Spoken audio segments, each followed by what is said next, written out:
राहता प्रतिनिधी. महाराष्ट्र राज्याचे लाडके नेतृत्व आणि उपमुख्यमंत्री अजितदादा पवार यांच्या निधनामुळे संपूर्ण राज्यावर दुःखाचा डोंगर कोसळला आहे.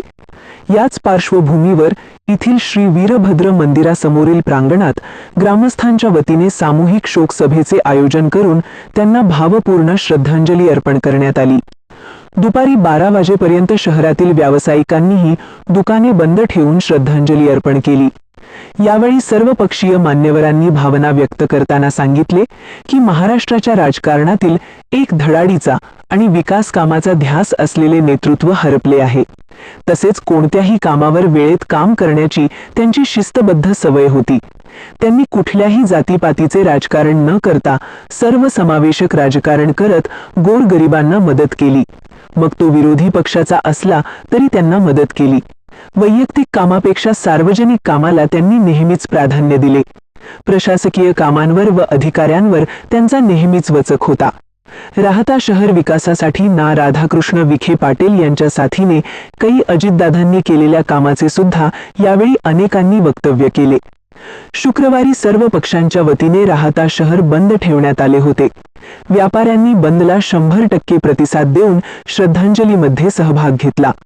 शोक सभेनंतर सर्वांनी 2 मिनिटे उभे राहून काही अजितदादा पवार तसेच captain Sumit Kapoor, pilot in command, captain Shambhavi Pathak, सहपायलट विधित जाधव, वैयक्तिक सुरक्षा रक्षक PSO, Pinki Mali, flight attendant, विमान अपघातात काळाच्या पडद्याआड गेलेल्या, कर्तव्य बजावताना आणि नियतीच्या खेळात प्राण गमावलेल्या या 5ही व्यक्तींना अत्यंत शोकाकुल वातावरणात श्रद्धांजली अर्पण करण्यात आली.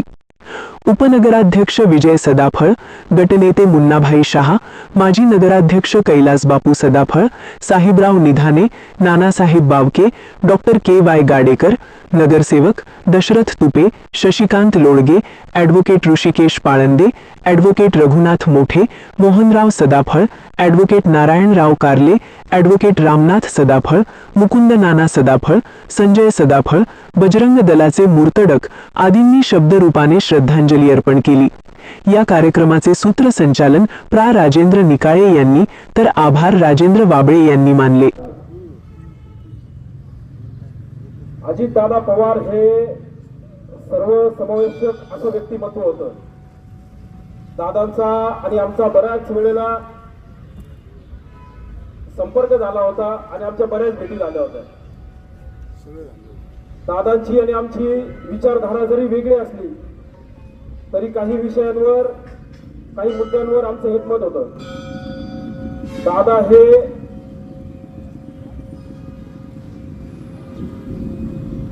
अत्यंत गौप्रेमी होते आणि गौमातेविषयी त्यांचा खूप आदर होता.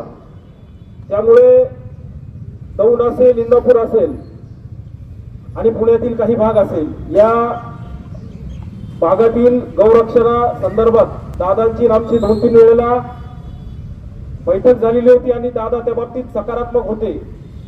आणि जसं आपल्याला सर्वांना माहित आहे की ज्या वाक्याने आपण दादांना संबोधित करायचं होते म्हणजे कामाचा माणूस किंवा काम करणारा माणूस. खरोखरपणे दादा हे काम करणारा माणूस होता आणि कामाचाच माणूस होता. दादा यांनी त्या विषयांवर झटपट निर्णय घेऊन आयुक्तांना कॉल करून तो विषय लगेचच मार्गी लावला.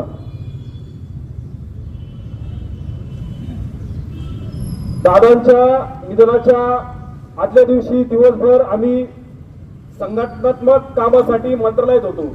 पश्चिम महाराष्ट्रातील विविध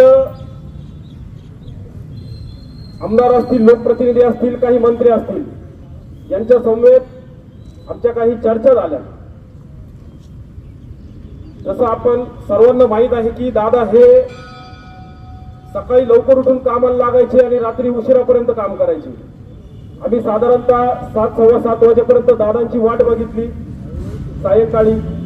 आणि जसं आम्हाला निरोप आला की अजून 1-1.5 तास दादांची बैठक सुरू असणार आहे, तर आम्ही तिथून काही कामामुळे निघून गेलो. तर ही आयुष्यभर आम्हाला खंत असणार आहे की या 1 तासासाठी जर आपण वाट बघितली असती तर कदाचित दादाची आपली ही शेवटची भेट झाली असती. खरोखर दादा हे काम करणारे माणूस होते आणि कुठल्याही विचारधारेचा माणूस असो, कुठल्याही संघटनेचा माणूस असो, त्यांच्या चौकटीत जर ते काम बसणार असेल तर ते निश्चितपणे ते काम करायचे. अशा या आपल्या सर्वांच्या लाडक्या नेत्याच्या निधनाने आपल्या महाराष्ट्रावर जो दुःखाचा डोंगर कोसळलेला आहे, त्याचबरोबर कधी न भरून निघणारी अशी जी पोकळी निर्माण झालेली आहे. मी विश्व हिंदू परिषद व बजरंग दल उत्तर अहिल्यानगर जिल्ह्याच्या वतीने दादांना या ठिकाणी श्रद्धांजली अर्पित करतो. ओम शांती शांती शांती.